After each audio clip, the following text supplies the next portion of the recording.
ಪಂಜರ ಪತ್ತೆಯಾಗಿದೆಯೇ ಎಂಬ ಅನುಮಾನ ಕಾಡ್ತಾ ಇದೆ. ಕಾಡಿನ ಮಧ್ಯೆ ಮತ್ತೊಂದು ಅಸ್ಥಿಪಂಜರ ಸಿಕ್ಕಿರುವಂತ ಸಾಧ್ಯತೆ ದಟ್ಟವಾಗ್ತಾ ಇದೆ. ಹೌದು, 11ನೇ ಪಾಯಿಂಟ್ನಲ್ಲಿ ಎಗಿತಾ ಇದ್ದಂಥ ಕಾರ್ಯಾಚರಣೆಯನ್ನು ನಿಲ್ಲಿಸಿ ಸಡನ್ ಆಗಿ ಕಾಡಿನ ಮಧ್ಯೆ ಹೋಗಿದ್ದಾರೆ. ಕಾಡಿನ ಮಧ್ಯಕ್ಕೆ ಖಾಲಿ ಕೈಯಿಂದ ಹೋಗಿಲ್ಲ, ಬದಲಾಗಿ ಉಪ್ಪಿನ ಮೂಟೆಯನ್ನು ತೆಗೆದುಕೊಂಡು ಹೋಗಿದ್ದಾರೆ.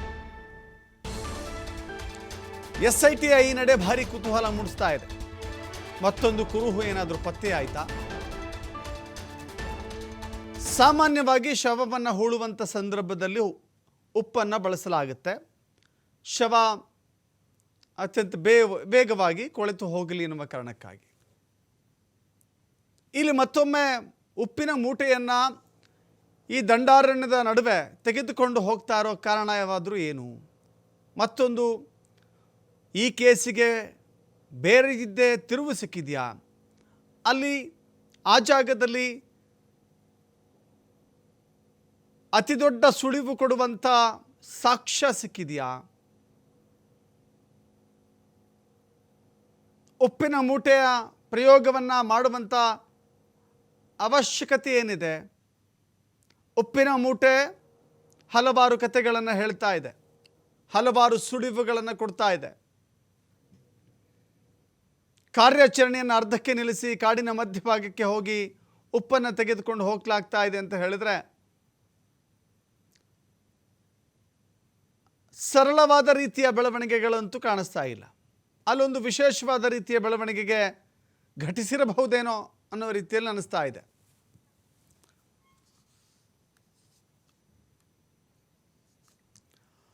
ನೇತ್ರಾವತಿ ತೀರದಲ್ಲಿ 2ನೇ ದೂರುದಾರ ಸಂಚಲನವನ್ನು ಸೃಷ್ಟಿ ಮಾಡಿದ್ದಾನೆ. ಪೊಲೀಸ್ ಠಾಣೆಗೆ ಆಗಮಿಸಿದಂಥ ದೂರುದಾರ ಜಯಂತ್ ಇವತ್ತು ಬೆಳಗ್ಗೆ ಬೆಳ್ತಂಗಡಿ SIT ಕಚೇರಿಗೆ ಆಗಮಿಸಿದ್ದ. ಬೆಳ್ತಂಗಡಿಯ ವಿಶೇಷ ತನಿಖಾ ತಂಡದ ಕಚೇರಿಗೆ ಜಯಂತ್ ಫೈಲ್ ಹಿಡಿದುಕೊಂಡು ಬಂದಿದ್ರು. ಆತ ದೂರುದಾರನೂ ಆಗಿದ್ದಾನೆ. ಜಯಂತ್ ಮೊದಲು ಪೊಲೀಸ್ ಠಾಣೆಗೆ ದೂರು ಕೊಟ್ಟಿದ್ದ ಅಂತ ಹೇಳಿ SIT ಹೇಳಿದೆ. ಹೀಗಾಗಿ ನಾನು SIT ಶಿಫಾರಸು ಪತ್ರವನ್ನು ಹಿಡಿದು ಠಾಣೆಗೆ ಬಂದಿದ್ದೇನೆ. 13ರಿಂದ 15 ವರ್ಷದ ಬಾಲಕಿ ಆಕೆಯ ಶವವನ್ನು ಹೂತಿದ್ದನ್ನು ನೋಡಿದ್ದೇನೆ ಅಂತ ಹೇಳಿ ಜಯಂತ್ ಮತ್ತೊಂದು ಅಚ್ಚರಿಯ ಹೇಳಿಕೆಯನ್ನು ಕೊಟ್ಟಿದ್ದಾರೆ. ಅಚ್ಚರಿಯ ಹೇಳಿಕೆ ಇದು. 13ರಿಂದ 15 ವರ್ಷದ ಒಳಗಿನ ಆ ಪುಟ್ಟ ಬಾಲಕಿಯನ್ನು, ಆ ಬಾಲಕಿಯ ಶವವನ್ನು ಹೂತಿದ್ದಾರೆ, ಅದನ್ನು ನಾನು ನೋಡಿದ್ದೇನೆ, ನನ್ನದೂ ಒಂದು ದೂರು ತೆಗೆದುಕೊಳ್ಳಿ ಅಂತ ಹೇಳಿದ್ದಾರೆ. ಆ ಹೇಳಿಕೆ ಈಗ ಇಡೀ ಪ್ರಕರಣಕ್ಕೆ ಮತ್ತೊಂದು ದಿಕ್ಕನ್ನು, ಮತ್ತೊಂದು ಆಯಾಮವನ್ನು ಒದಗಿಸ್ತಾ ಇದೆ. ಮತ್ತಷ್ಟು ಮಾಹಿತಿ ನಮ್ಮ ಪ್ರತಿನಿಧಿ ಆದಿತ್ಯ ನೀಡ್ತಾ ಹೋಗ್ತಾರೆ ಎರಡೂ ವಿಚಾರಗಳಿಗೆ ಸಂಬಂಧಪಟ್ಟಂತೆ. ಒಂದು ಕಡೆ ಆದಿತ್ಯ ಗಮನಿಸ್ತಾ ಇದ್ದೀವಿ, ಒಂದು ಕಡೆ ಉಪ್ಪಿನ ಮೂಟೆಯನ್ನು ತೆಗೆದುಕೊಂಡು ಹೋಗಿದ್ದಾರೆ ಅಂತ ಹೇಳಿದ್ರೆ ಅದು ಸಹಜವಾದಂಥ ಬೆಳವಣಿಗೆ ಅಂತೂ ಕಾಣಿಸ್ತಾ ಇಲ್ಲ. ಅಲ್ಲಿ ಬೇರೆದ್ದೇ ರೀತಿಯ ಕುರುಹುಗಳು ಪತ್ತೆಯಾಗಿರಬಹುದೇನೋ ಅಂಥೇಳಿ. ಮತ್ತೊಂದು ಕಡೆ ಹೊಸ ದೂರುದಾರ ಜಯಂತ್ ಹೇಳಿದ್ದಾರೆ, 13ರಿಂದ 15 ವರ್ಷದ ಒಳಗಿನ ಒಂದು ಬಾಲಕಿಯನ್ನು, ಆಕೆಯ ಶವವನ್ನು ಅಂತ್ಯ ಸಂಸ್ಕಾರ ಮಾಡಿದ್ದಾರೆ, ಅದನ್ನು ನಾನು ನೋಡಿದ್ದೇನೆ ಅಂಥೇಳಿ. ಮೊದಲ ಪ್ರಕರಣದಲ್ಲಿ 13 ಪಾಯಿಂಟ್ಗಳೇ ಮುಗಿದಿಲ್ಲ. ಈಗ 2ನೇ ಅಧ್ಯಾಯ, ಮಂಗಳೂರು ಫೈಲ್ಸ್ನ 2ನೇ ಅಧ್ಯಾಯ ಇದು ಅಂತ ಭಾವಿಸ್ಬೇಕಾ? ದಶರಥ್, ಪ್ರಮುಖವಾಗಿ ಈಗ ನೇತ್ರಾವತಿ ಕಾಡಿನ ರಹಸ್ಯಕ್ಕೆ ಸಂಬಂಧಪಟ್ಟವಾಗಿ ಏನು ಪಾಯಿಂಟ್ ನಂಬರ್ 11ರ ಬದಲು ಬೇರೆ ಪಾಯಿಂಟಿಗೆ ಹೋಗಿದ್ರು, ಆ ಪಾಯಿಂಟ್ ಈಗ ಈ ಇಡೀ ಪ್ರಕರಣಕ್ಕೆ ಒಂದು ಟರ್ನಿಂಗ್ ಪಾಯಿಂಟನ್ನು ನೀಡಿದೆ. ಅಲ್ಲೂ ಕೂಡ ಈಗ ಮೂಳೆಗಳು ಪತ್ತೆಯಾಗಿದೆ ಅನ್ನುವಂಥ ಮಾಹಿತಿ ಬರ್ತಾ ಇದೆ. ಇದಕ್ಕೆ ಸಂಬಂಧಪಟ್ಟ ಹಾಗೆ ಉತ್ಖನನ ಬಹಳ ವಿಳಂಬವಾಗಿ ನಡೀತಾ ಇರುವಂಥದ್ದು, ವಿಸ್ತರಣೆ ಅದರ ಜಾಸ್ತಿ ಆಗಿದೆ. ತಾವು ದೃಶ್ಯದಲ್ಲಿ ಗಮನಿಸಬಹುದು, ಇದೇ ಕಾಡಿನ ಒಳಗೆ ಅನಾಮಿಕ ದೂರುದಾರ SIT ಅಧಿಕಾರಿಗಳನ್ನು ಒಳಗಡೆ ಕರ್ಕೊಂಡು ಹೋಗಿದ್ದ. ಈಗ ಒಳಗಡೆ ಕರ್ಕೊಂಡು ಹೋಗಿ ಅನೇಕ ಗಂಟೆಗಳ ಬಳಿಕ ಈಗೊಂದು ಸ್ಫೋಟಕ ಮಾಹಿತಿ ಬರ್ತಾ ಇದೆ. 2ನೇ ಮೂಳೆ ಪತ್ತೆ ಆಯ್ತಾ ಕಾಡಿನ ಮಧ್ಯದಲ್ಲಿ ಅನ್ನುವ ಅನುಮಾನಕ್ಕೆ ಪುಷ್ಟಿ ನೀಡುವಂತಹ ಬೆಳವಣಿಗೆಗಳು ಸದ್ಯ ನಡೆದಿದೆ. ಒಂದಿಷ್ಟು ಮಾನವ ಮೂಳೆಗಳು ಸಿಕ್ಕಿದೆ ಅಲ್ಲಿ ಅನ್ನುವಂತಹ ಮಾಹಿತಿ ಸಿಕ್ಕಿದೆ. ಇದಕ್ಕೆ ಪೂರಕವಾಗಿ ಆಗ ಉಪ್ಪಿನ ಮೂಟೆಯನ್ನು ಕೂಡ ತೆಗೆದುಕೊಂಡು ಹೋಗ್ತಾ ಇರುವಂಥದ್ದನ್ನು ನಾವು ಗಮನಿಸಬಹುದು. ಸಾಮಾನ್ಯವಾಗಿ ಇಂಥ ಏನು ಸಮಾಧಿ ಅಗಿಯುವಂತಹ ಪ್ರಕ್ರಿಯೆ ಅಥವಾ ಎಕ್ಸಿಮೇಷನ್ ಅನ್ನುವಂಥ ಪ್ರೊಸೆಸ್ನಲ್ಲಿ ಉಪ್ಪನ್ನು ಬಳಸುವಂಥದ್ದು ಕೂಡ ಇದೆ. ಫಾರೆನ್ಸಿಕ್ ತಜ್ಞರು ಅಂದರೆ ಅದು ಬಹಳ ಅದರಲ್ಲಿ ಏನಾದರೂ ಮಾಯಿಶ್ಚರ್ ಇದ್ದರೆ, ಆ ಥರ ಏನಾದಿದ್ದರೆ ಅದನ್ನು ಪ್ರಿಸರ್ವ್ ಮಾಡುವಂಥ ರೀತಿಯಲ್ಲಿ, ಅಥವಾ ಬಹಳ ಅದು ಕೆಟ್ಟ ಒಂದು ವಾಸನೆಯನ್ನು ಬೀರ್ತಾ ಇದ್ದರೆ ಅದರಿಂದ ಸಂರಕ್ಷಿಸಿಕೊಳ್ಳುವಂಥ ರೀತಿಯಲ್ಲಿ ಅದಕ್ಕೆ ಉಪ್ಪನ್ನು ಹಾಕುವಂಥ ಸಾಧ್ಯತೆ ಇದೆ. ನಮ್ಮ ಅನುಮಾನವೀಗ ನಿಜವಾಗಿರುವಂತಹ ಲಕ್ಷಣಗಳು ಒಂದು ಸ್ಪಷ್ಟವಾದ ಮಾಹಿತಿ ಸದ್ಯ ಬರ್ತಾ ಇರುವಂಥದ್ದು.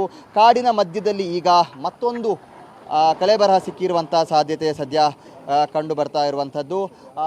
ಇದೇ ಕಾರಣಕ್ಕೆ ಈ ಪ್ರೊಸೆಸ್ ಇನ್ನೂ ವಿಳಂಬವಾಗ್ತಾ ಇದೆ. ಕಾಡಿನ ಒಳಗಡೆ ಹೋಗಿರುವಂಥ ಅಧಿಕಾರಿಗಳು, ಅನಾಮಿಕ ದೂರುದಾರ ಇನ್ನೂ ವಾಪಸ್ಸಾಗಿಲ್ಲ. ಅಂದುಕೊಂಡ ರೀತಿಯಲ್ಲಿ ಅಲ್ಲಿ ನಡೆದಿರುವಂಥದ್ದಕ್ಕೆ ಇದೊಂದು ಕಾರಣವೂ ಕೂಡ ಹೌದು. ಇದರೊಂದಿಗೆ ಒಂದು ಬಲ್ಲ ಮೂಲಗಳ ಮಾಹಿತಿಯ ಪ್ರಕಾರ ಕಾಡಿನ ಒಳಗಡೆ ಮೂಳೆಗಳು ಲಭ್ಯವಾಗಿದೆ ಅನ್ನುವಂಥ ಮಾಹಿತಿ ಸಿಕ್ಕಿರುವಂಥದ್ದು. ದಶರಥ್ ಟರ್ನಿಂಗ್ ಪಾಯಿಂಟ್ ನಿಜವಾಗ್ಲೂ ಈ ಒಂದು ಪ್ರಕರಣಕ್ಕೆ ಟರ್ನಿಂಗನ್ನು ನೀಡಿದೆ ಅನ್ನುವಂಥದ್ದು ಕಾಣಿಸ್ಬೋದು. ಯಾಕಂದರೆ 11th ಪಾಯಿಂಟಿಗೆ ಇವತ್ತು ಹೋಗಿ ಉತ್ಖನನ ಮಾಡಬೇಕಾಗಿತ್ತು. ಆದರೆ ಅನಾಮಿಕ ದೂರುದಾರನಿಗೆ ಅದೇನಾಯಿತು ಏನೋ ಗೊತ್ತಿಲ್ಲ. ಆತ ಇಲ್ಲಿಗೆ ಬಂದ ಬಳಿಕ ಎಲ್ಲ ತಯಾರಿಗಳು ಆಗಿರುವ ಬಳಿಕ ಆತ ಸ್ಪಾಟನ್ನು ಚೇಂಜ್ ಮಾಡ್ತಾನೆ. ಇಲ್ಲಿ ಇವತ್ತು ಅಗಿಯೋದು ಬೇಡ, ನಾವು ಕಾಡಿನ ಒಳಭಾಗಕ್ಕೆ ಹೋಗೋಣ, ಅಲ್ಲಿ ನನಗೆ ಸ್ಪಷ್ಟವಾಗಿ ಒಂದಿಷ್ಟು ಜಾಗಗಳು ಗೊತ್ತಿದೆ, ಅಲ್ಲಿ ಸಿಗುವಂಥ ಸಾಧ್ಯತೆ ಇದೆ, ಇಲ್ಲಿ ಬೇರೆ ಬೇರೆ ಕಾರಣಗಳಿಂದ ಮಾನವ ಅಸ್ಥಿಪಂಜರ ಅಥವಾ ಅದಕ್ಕೆ ಸುಕ್ಕಂಥ ಮೂಳೆಗಳು ಸಿಗುವಂಥದ್ದು ಡೌಟ್ ಅನ್ನುವಂಥದ್ದನ್ನು ಆತ ಉಲ್ಲೇಖ ಮಾಡಿದ್ದಾನೆ. ಇದೇ ಕಾರಣಕ್ಕೆ ಅಧಿಕಾರಿಗಳು ಕೂಡ ಒಂದು ಸೆಕೆಂಡ್ ಬೇರೆ ಏನನ್ನು ಯೋಚನೆ ಮಾಡದೆ ಇಡೀ ತಂಡದೊಂದಿಗೆ, ಅಂದರೆ ಇಡೀ ಸಮಾಧಿ ಅಗಿಯುವ ಪ್ರಕ್ರಿಯೆಯಲ್ಲಿ ಯಾರೆಲ್ಲ ಇದ್ದಾರೋ ಅವರನ್ನು ಕರ್ಕೊಂಡು ಆ ಕಾಡಿನ ಒಳಗಡೆ ಹೋಗಿ ಉತ್ಖನನವನ್ನು ಆರಂಭ ಮಾಡ್ತಾರೆ. ಸರಿಸುಮಾರು 2.5 ಗಂಟೆಯಿಂದ ಅಲ್ಲಿ ಉತ್ಖನನದ ಕಾರ್ಯಾಚರಣೆ ನಡೀತಾ ಇತ್ತು. ಕಾರ್ಯಾಚರಣೆಯ ಬೆನ್ನಲ್ಲೇ ಈಗ ಒಂದು ಸ್ಫೋಟಕ ಮಾಹಿತಿ ಬರ್ತಾ ಇರುವಂಥದ್ದು. ಮತ್ತಷ್ಟು ಮೂಳೆಗಳು ಪತ್ತೆಯಾಗಿದೆ ಅನ್ನುವಂಥದ್ದು. ಕಾಡಿನ ಮಧ್ಯದಲ್ಲಿ ಮತ್ತಷ್ಟು ಮೂಳೆಗಳು, ಮಾನವ ಮೂಳೆಗಳು ಪತ್ತೆಯಾಗಿದೆ. ಈ ಬಗ್ಗೆ ಈಗ ಮಾಹಿತಿ ಬರ್ತಾ ಇದೆ. ಹಾಗಾಗಿ ಆ ಮೂಳೆಗಳು ಸಿಕ್ಕಂಥ ಕಾರಣದಿಂದಾಗಿ ಕಾರ್ಯಾಚರಣೆಯನ್ನು ಇನ್ನಷ್ಟು ತೀವ್ರವಾಗಿ ಮಾಡ್ತಾ ಇದ್ದಾರೆ. ಯಾಕಂದರೆ 3 ಅಡಿಯ ಬಳಿಕ ಏನು ಸಿಗದೆ ಹೋದಂಥ ಸಂದರ್ಭ ಹಿಟ್ಯಾಚಿಯನ್ನು ಬಳಸುವಂಥದ್ದನ್ನು ನಾವು ಗಮನಿಸಿದ್ವಿ. ಪಾಯಿಂಟ್ ನಂಬರ್ 6ರಲ್ಲೂ ಕೂಡ ಇದೇ ನಡೆದಿತ್ತು. 3 ಅಡಿವರೆಗೂ ಕೂಡ ಏನು ಸಿಗದೆ ಇರುವಂಥ ಸಂದರ್ಭದಲ್ಲಿ ಅನಾಮಿಕ ದೂರುದಾರ ಇಲ್ಲಿ ಬೇಡ, ಬೇರೆ ಜಾಗಕ್ಕೆ ಹೋಗೋಣ ಅಂತ ಹೇಳಿದಂಥ ಸಂದರ್ಭದಲ್ಲೂ ಕೂಡ ಪುತ್ತೂರು ಎ.ಸಿ. ಸ್ಟೆಲ್ಲಾ ವರ್ಗೀಸ್ ಅವರು JCBಯ ಮೂಲಕ, ಮಿನಿ ಹಿಟ್ಯಾಚಿಯ ಮೂಲಕ ಕಾರ್ಯಾಚರಣೆಯನ್ನು ಮುಂದುವರಿಸಿದ ಸಂದರ್ಭ ಅಲ್ಲಿ ಅಸ್ಥಿಪಂಜರಗಳು ಗೋಚರವಾಗುತ್ತೆ. ಆದರೆ ಇವತ್ತು ನಡೆದಿರುವಂಥ ಕಾರ್ಯಾಚರಣೆ ಕೇವಲ ಮಾನವ ಶ್ರಮದ ಮೂಲಕವೇ ನಡೆದಿರುವಂಥ ಕಾರ್ಯಾಚರಣೆ. ಯಾಕಂದರೆ ಹಿಟ್ಯಾಚಿ ಇನ್ನೂ ಒಳಗಡೆ ಹೋಗಿಲ್ಲ. ಇದರರ್ಥ 3 ಅಡಿಯ ಒಳಗಡೆ ಮಾನವ ಮೂಲೆಗಳು ಸಿಕ್ಕಿರುವಂಥ ಸಾಧ್ಯತೆಗಳು ಇದೆ, ಅಥವಾ ಇನ್ನೂ ಡೀಪ್ ಡಿಗ್ ಮಾಡಿದಂಥ ಸಂದರ್ಭ ಇನ್ನಷ್ಟು ಅವಶೇಷಗಳು ಸಿಕ್ಕಿರುವಂಥ ಸಾಧ್ಯತೆ ಇದೆ. ಆದರೆ ಒಟ್ಟಾರೆ ನೇತ್ರಾವತಿಯ ಆ ನಿಗೂಢ ಸ್ಥಳದಲ್ಲಿ, ನೇತ್ರಾವತಿ ಕಾಡಿನ ಆ ನಿಗೂಢ ಸ್ಥಳದಲ್ಲಿ ಪ್ರಕರಣಕ್ಕೆ ಟರ್ನಿಂಗನ್ನು ನೀಡುವಂತಹ ಒಂದು ದೊಡ್ಡ ಡೆವಲಪ್ಮೆಂಟ್ ಆಗಿದೆ. ಮತ್ತೆ ಮಾನವ ಮೂಳೆಗಳು ಸಿಕ್ಕಿದೆ. ಈಗಾಗಲೇ ಉತ್ಖನನ ಮಾಡಿರುವಂಥ 11 ಜಾಗಗಳ ಪೈಕಿ ಇದರರ್ಥ 2 ಜಾಗಗಳಲ್ಲಿ ಮೂಳೆಗಳು ಸಿಕ್ಕಿರುವಂಥ ಮಾಹಿತಿ ಇದೆ. ಅಧಿಕೃತವಾಗಿ SIT ಅಧಿಕಾರಿಗಳು ಇದನ್ನು ಕನ್ಫರ್ಮ್ ಮಾಡಬೇಕಾಗಿರುವಂಥದ್ದು. ಆದರೆ ಈ ನಡುವೆ ಬಂದಿರುವಂಥ ಮಾಹಿತಿ, ಅದರೊಂದಿಗೆ ಆಗ್ತಾ ಇರುವಂಥ ಚಲನವಲನಗಳನ್ನು ಗಮನಿಸಿದ ಸಂದರ್ಭ, ಏನು ಪಾಯಿಂಟ್ ನಂಬರ್ 6ರಲ್ಲಿ ಮೂಳೆ ಸಿಕ್ಕಂಥ ಸಂದರ್ಭ ಆದಂಥ ಓಡಾಟಗಳು, ಸಂಚಲನ ಅದು ಇಲ್ಲೂ ಕೂಡ ಕಾಣಸಿಗ್ತಾ ಇದೆ. ನಿರಂತರವಾಗಿ ಕೂಲಿಯಾಳುಗಳ ಮೂಲಕ ಉತ್ಖನನ ಅಥವಾ ಆ ಮೂಳೆಗಳನ್ನು ಪ್ರಿಸರ್ವ್ ಮಾಡುವಂಥ ರೀತಿಯಲ್ಲಿ ಏನೆಲ್ಲ ವಸ್ತುಗಳು, ಸಲಕರಣೆಗಳು ಬೇಕೋ ಅದೆಲ್ಲವನ್ನು ಕೂಡ ಅಧಿಕಾರಿಗಳು ತರಿಸಿಕೊಳ್ತಾ ಇರುವಂಥದ್ದನ್ನು ಕೂಡ ನಾವು ಗಮನಿಸಿದ್ವಿ. ಉಪ್ಪಿನ ಮೂಟೆ ಹೋದಂಥ ಸಂದರ್ಭವೇ ಈ ಅನುಮಾನ ಇನ್ನಷ್ಟು ದಟ್ಟವಾಯಿತು, ಅದಕ್ಕೆ ಬಲ ಸಿಕ್ತು. ಈಗ ಅನುಮಾನದ ರೀತಿಯಲ್ಲೇ ಅಲ್ಲಿ ಮಾನವ ಮೂಳೆಗಳು ಸಿಕ್ಕಿರುವಂಥ ಮಾಹಿತಿ ಲಭ್ಯವಾಗ್ತಾ ಇದೆ. ಕಳೆದ 2 ದಿನಗಳಿಂದ ಈ ಪ್ರಕರಣ ಟ್ವಿಸ್ಟ್ ಮೇಲೆ ಟ್ವಿಸ್ಟ್ ಪಡಿತಾ ಇದೆ. ಯಾಕಂದರೆ ಮೊನ್ನೆ 9 ಮತ್ತು 10ರಲ್ಲಿ ಏನೂ ಸಿಗದೇ ಇರುವಂಥ ಸಂದರ್ಭ ಸಾಕಷ್ಟು ನಿರಾಸೆ, ಒಂದು ರೀತಿಯ ಆಕ್ರೋಶ, ತಲ್ಲಣ ಸೃಷ್ಟಿಯಾಗಿತ್ತು. ಇಷ್ಟು ಕಾನ್ಫಿಡೆನ್ಸ್ ಆಗಿ ಒಂದು ಜಾಗವನ್ನು ಮಾರ್ಕ್ ಮಾಡಿ ಘನ ಗಂಭೀರವಾಗಿರುವಂಥ ಆರೋಪಗಳನ್ನು ಮಾಡಿದರೂ ಕೂಡ ಏನೂ ಸಿಗ್ತಾ ಇಲ್ಲ. ಯಾಕೆ ಹಾಗಾದರೆ ಈ ದೂರು, ಈ ಆರೋಪಗಳು ಸುಳ್ಳ? ಅನಾಮಿಕ ದೂರುದಾರ ಹೇಳ್ತಾ ಇರುವಂಥದ್ದು ಸುಳ್ಳ? ನೇತ್ರಾವತಿ ನದಿ ತೀರದಲ್ಲಿ ಉತ್ಖನನ ನಡೆಯುವಂಥ ಸಂದರ್ಭ ಅಲ್ಲಿ ಸಿಗಲಿಲ್ಲ ಅಂತ ಹೇಳಿದಾಗ ಪ್ರವಾಹ, ನದಿಯ ನೀರಿನ ಏರಿಳಿತ, ಅಲ್ಲಾದಂಥ ಪ್ರಾಕೃತಿಕ ವಿಕೋಪ, ಆಗಿರುವಂಥ ಬದಲಾವಣೆಗಳು ಕಾರಣ. ಆದರೆ ಹೆದ್ದಾರಿಯ ಬದಿಯಲ್ಲಿ ಇರುವಂಥ ಜಾಗದಲ್ಲಿ ಏನೂ ಬದಲಾವಣೆಗಳಾಗದಿರುವಂಥ ಸಂದರ್ಭ ಪಾಯಿಂಟ್ ನಂಬರ್ 9 ಮತ್ತು 10ನಲ್ಲಿ ಯಾಕೇನು ಸಿಗಲಿಲ್ಲ ಅನ್ನುವಂಥದ್ದೇ ಎಲ್ಲರಲ್ಲೂ ಮೂಡಿದ್ದಂಥ ಅನುಮಾನ, ನಿರಾಶಾಭಾವ ವ್ಯಕ್ತವಾಗಿತ್ತು. ಆದರೆ ಇವತ್ತು ಮತ್ತೆ ಪ್ರಕರಣ ತಿರುವು ಪಡೆದುಕೊಂಡಿದೆ. ಗಂಭೀರ ಸ್ವರೂಪ ಪಡೆಯುವಂಥ ಅಂಶಗಳು ಕಾಡಿನ ಒಳಗಡೆ ಪತ್ತೆಯಾಗಿದೆ. ನಿಗೂಢ ಕಾಡಿನಲ್ಲಿ ಇವತ್ತು ಮಾನವ ಮೂಳೆಗಳು ಪತ್ತೆಯಾಗಿದೆ ಅನ್ನುವಂಥ ಮಾಹಿತಿ ಬರ್ತಾ ಇದೆ. ಇದರೊಂದಿಗೆ ಇನ್ನಷ್ಟು ಅವಶೇಷಗಳು, ಕುರುಹುಗಳು ಸಿಗುವಂಥ ಸಾಧ್ಯತೆಯಿಂದ ಉತ್ಖನನವನ್ನು SIT ಅಧಿಕಾರಿಗಳು ಪುತ್ತೂರು ಎ.ಸಿ. ಸ್ಟೆಲ್ಲಾ ವರ್ಗೀಸ್ ಅವರ ನೇತೃತ್ವದಲ್ಲಿ ತೀವ್ರಗೊಳಿಸಿದ್ದಾರೆ. ಈ ಸುದ್ದಿ ಹರಿದಾಡ್ತಾ ಇದ್ದಂತೆ ಸಾಕಷ್ಟು ಜನಸ್ತೋಮ ಮತ್ತೆ ನೇತ್ರಾವತಿ ಕಾಡಿನ ತಪ್ಪಲಿನಲ್ಲಿ ಸೇರ್ತಾ ಇದೆ. ಒಂದು ರೀತಿಯ ಕೋಲಾಹಲ, ಒಂದು ರೀತಿಯ ಕುತೂಹಲಗಳು ಕೂಡ ಇಲ್ಲಿ ನಿರ್ಮಾಣವಾಗಿರುವಂಥದ್ದು. ಹಾಗಾಗಿ ಅಧಿಕಾರಿಗಳೇ ಇನ್ನು ಸ್ಪಷ್ಟ ಚಿತ್ರಣವನ್ನ ಇದಕ್ಕೆ ಸಂಬಂಧಪಟ್ಟಾಗಿ ನೀಡಬೇಕು. ಅಂದ್ರೆ ಹಾಗೆ ಆದಿತ್ಯ, ಮೂಳೆಗಳು ಪತ್ತೆಯಾಗಿದೆ. ಎರಡನೇ ಆಯಾಮ ಆದ್ರೆ ಅಂತ ಹೇಳಿದ್ರೆ exact ಆಗಿ ಎರಡನೇ ಅದು ಏನು ದೂರುದಾರ ಅನ್ನೋದು ಜಯಂತ್ ಯಾಕಂದ್ರೆ ವಿಚಾರಕ್ಕೆ ಸಂಬಂಧಪಟ್ಟಂತೆ ಜಯಂತ್ ಹೇಳ್ತಾ ಇದ್ದಾರೆ, ನಾನು ಕೂಡ ನೋಡಿದ್ದೇನೆ 13ರಿಂದ 15 ವರ್ಷದ ಯುವತಿ ಅಂತ ಹೇಳ್ತಾ ಇದ್ದಾರೆ.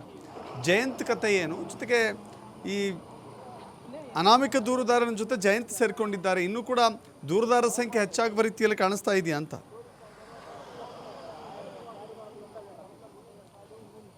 ದಶರಥ್, ಹೌದು. ಅಂದರೆ ಈ ಪ್ರಕರಣಕ್ಕೆ ಮತ್ತೊಂದು ಟರ್ನಿಂಗ್ ಪಾಯಿಂಟ್ ಇದು, ಚಾಪ್ಟರ್ 2 ಅಂತಲೂ ಹೇಳ್ಬೋದು. ಮತ್ತೋರ್ವ ದೂರುದಾರರ ಎಂಟ್ರಿ ಆಗುತ್ತೆ. ಈಗ ಬಂದಂಥ ದೂರುದಾರ ಮುಸುಕು ಹಾಕಿಕೊಳ್ಳದೆ ಜಯನ್ ಅನ್ನುವಂಥವರು ಮತ್ತೆ ಎಂಟ್ರಿ ಪಡೆದಿದ್ದಾರೆ ಈ ಪ್ರಕರಣಕ್ಕೆ. ನಾನು ಕೂಡ ಇದೇ ರೀತಿ ಒಂದು ಅನಾಥ ಶವವನ್ನು, ಪ್ರಮುಖವಾಗಿ ಒಂದು ಅಪ್ರಾಪ್ತೆ ಬಾಲಕಿಯ ಶವವನ್ನು ಇದೇ ಥರ ಹೂತು ಹಾಕಿರುವಂಥದ್ದನ್ನು ಗಮನಿಸಿದ್ದೆ. ಯಾರೋ ಅರಣ್ಯದ ಬದಿಯಲ್ಲಿ ಅದನ್ನು ಎಸೆದು ಹೋಗಿದ್ದರು. ಇದು ನನಗೆ ಸ್ಥಳೀಯವಾಗಿ ಮಾಹಿತಿ ಬರುತ್ತೆ. ಆಗಿನ ಬೆಳ್ತಂಗಡಿಯ ವೃತ್ತ ನಿರೀಕ್ಷಕರ ವ್ಯಾಪ್ತಿಯಲ್ಲಿರುವಂಥ ಅಧಿಕಾರಿಗೆ ಕೂಡ ನಾವು ಮಾಹಿತಿ ಕೊಡಲಾಗುತ್ತೆ. ಆದರೆ ಅಧಿಕಾರಿ ಬಂದು ಕೇವಲ ಫೋಟೋ ತೆಗೆದುಕೊಳ್ತಾರೆ. ಅಪ್ರಾಪ್ತ ಬಾಲಕಿ ಆಗಿದ್ದರೂ ಕೂಡ ಸ್ಥಳೀಯರಿಗೆ ಇದು ಸುಮಾರು ಒಂದು 35ರಿಂದ 40 ವರ್ಷದ ಹೆಂಗಸಿನ ಮೃತದೇಹ, ಜಿಗುಪ್ಸೆ ಉಂಟಾಗಿ ಆತ್ಮಹತ್ಯೆ ಮಾಡಿಕೊಂಡಿರಬಹುದು ಅನ್ನುವಂಥ ರೀತಿಯಲ್ಲಿ ಹೇಳಿ 1ರಿಂದ 2 ಫೀಟ್ ಆಳದ ಗುಂಡಿಯಲ್ಲಿ ಆ ಹೆಣ್ಣು ಮಗುವಿನ ಶವವನ್ನು ಹೂತು ಹಾಕ್ತಾರೆ. ಯಾವುದೇ ರೀತಿಯ ಕಾನೂನು ಪ್ರಕ್ರಿಯೆಯನ್ನು ಅಲ್ಲಿ ಮಾಡೋದಿಲ್ಲ, ಕುಟುಂಬಸ್ಥರಿಗೆ ಮಾಹಿತಿಯನ್ನು ಕೊಡೋದಿಲ್ಲ. ಕಾನೂನಿನ ಚೌಕಟ್ಟಿನ ಒಳಗೆ ಏನೋ ಒಂದು ಮೃತದೇಹಕ್ಕೆ ಕನಿಷ್ಠ ಗೌರವಗಳನ್ನು ಕೊಡಬೇಕು, ಅದನ್ನು ಕೊಟ್ಟಿಲ್ಲ. ಅರಣ್ಯ ಪ್ರದೇಶದಲ್ಲಿ ಇದ್ದಂತಹ ಮೃತದೇಹವನ್ನು ಸ್ಥಳೀಯರು ಕೊಟ್ಟಂಥ ತಕ್ಷಣದಲ್ಲಿ ಅಲ್ಲೇ ಪಕ್ಕದಲ್ಲಿ ಹೂತು ಹಾಕಲಾಗುತ್ತೆ. 1 ವಾರದ ನಂತರ ಅಲ್ಲಿ ಅಧಿಕಾರಿಗಳು ಬರ್ತಾರೆ. ಯಾವುದೇ ಪ್ರಕರಣಗಳನ್ನು ದಾಖಲಿಸಿಕೊಳ್ಳೋದಿಲ್ಲ. ಸಮಾಧಿ ಅಂದರೆ ಮೃತದೇಹ ಸಿಕ್ಕಿದ ಸ್ಥಳದ ಮಹಜರನ್ನು ಕೂಡ ಮಾಡಿರೋದಿಲ್ಲ. ಅದರ ಮರಣೋತ್ತರ ಪರೀಕ್ಷೆಯನ್ನು ಕೂಡ ಮಾಡಿರೋದಿಲ್ಲ. ಅರಣ್ಯದಲ್ಲಿ ದೊರೆತಂತಹ ಮೃತದೇಹಕ್ಕೆ ಸಂಬಂಧಪಟ್ಟಂತೆ ಅರಣ್ಯ ಇಲಾಖೆಯವರಿಗೂ ಕೂಡ ಮಾಹಿತಿಯನ್ನು ನೀಡದೆ ಇದೇ ಮಾದರಿಯಲ್ಲಿ ಅರಣ್ಯದ ಒಳಗಡೆನೇ ಅದನ್ನು ಹೂತು ಹಾಕಿದ್ದಾರೆ ಅನ್ನುವಂಥ ವಿಚಾರವನ್ನು ಹೇಳ್ತಾರೆ. 2002 ಮತ್ತು 2003ರ ಅವಧಿಯಲ್ಲಿ ಈ ಘಟನೆ ನಡೆದಿದೆ ಅನ್ನುವಂಥ ವಿಚಾರವನ್ನು ಬೆಳ್ತಂಗಡಿ SIT ಕಚೇರಿಗೆ ತೆರಳಿ SIT ಅಧಿಕಾರಿಗಳ ಮುಂದೆ ಪ್ರಸ್ತಾಪ ಮಾಡಿ ಆರೋಪವನ್ನು ಮಾಡಿದ ಸಂದರ್ಭ, ಲಿಖಿತವಾಗಿ ಒಂದು ದೂರನ್ನು ನೀಡಿದಾಗ SIT ಅಧಿಕಾರಿಗಳು ನೀವು ಇದನ್ನು ಧರ್ಮಸ್ಥಳ ಪೊಲೀಸ್ ಠಾಣೆಗೆ ಹೋಗಿ ನೀಡಿ ಅನ್ನುವಂಥ ಮಾಹಿತಿಯನ್ನು ಅವರು ಕೊಡ್ತಾರೆ. ಆ ಕಾರಣದಿಂದ ಜಯನ್ ಅವರು ಇವತ್ತು ಬೆಳಗ್ಗೆ SIT ಕಚೇರಿಗೆ ಹೋಗಿ ಬೆಳ್ತಂಗಡಿಯಲ್ಲಿ, ಆ ಬಳಿಕ ಧರ್ಮಸ್ಥಳ ಪೊಲೀಸ್ ಠಾಣೆಗೆ ಹೋಗಿ ಈಗ ದೂರು ನೀಡಿದ್ದಾರೆ. ಇದರ ನಡುವೆ ಈಗ ಮತ್ತೊಂದು ಬೆಳವಣಿಗೆ, ಕಾಡಿನ ಮಧ್ಯದಲ್ಲಿ ಮೂಳೆಗಳು ಸಿಕ್ಕಿದೆ ಅನ್ನುವಂಥ ಮಾಹಿತಿ ಬರ್ತಾ ಇದೆ. ಹಾಗಾಗಿ 2 ತಿರುವನ್ನು ಈ ಪ್ರಕರಣ ಪಡೆದುಕೊಂಡಿದೆ. 2ನೇ ದೂರುದಾರರ ಎಂಟ್ರಿ ಆಗಿದೆ. ಕೇವಲ ಅವರು